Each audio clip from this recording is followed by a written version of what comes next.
Okay, thanks. Good afternoon. I think that the last decade has been a very tough one for the European Union project.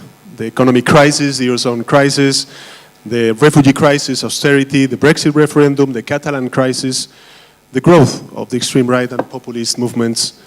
Looking at this long list, it would seem that Europe is always in crisis.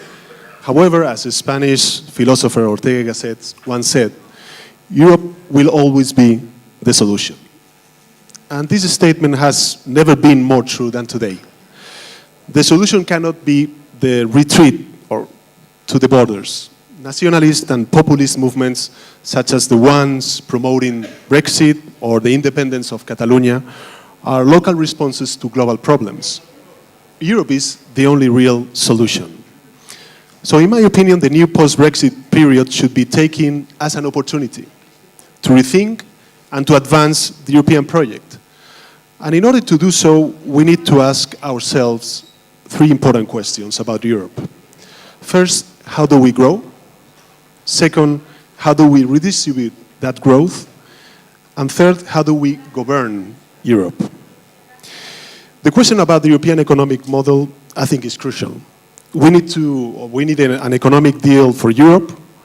We need to foster an ecological transition of our economy, involving the reinforcement of the education system, advancing in the digital agenda, and boosting investment on strategic areas such as reindustrialization, research, development, and innovation. How many patents does Europe produce every year? How many digital startups are we actually creating in Europe? How many top world universities Europe have? These are the questions that a new vision for Europe should be addressing.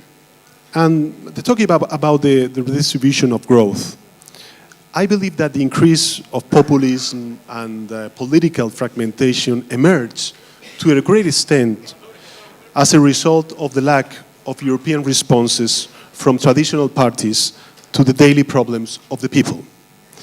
Europe cannot tolerate to have a youth unemployment rate of more than 20% in the euro area, over 40% in my country, in Spain, over 45% in Greece. Europe also must address gender discrimination in the labor market. Women in the European Union have a lower employment rate and a gender pay gap of around 16%. So we need a new social contract in Europe. And the proclamation, in my opinion, of the European Pillar of Social Rights in the Gothenburg Summit last November was a good step forward. And thirdly, how do we govern Europe? A question not only about the effectiveness of European system of governance, but also it is, in my opinion, intimately related with the democratic legitimacy of the European project. Should we merge the presidents of the European Commission and the European Council?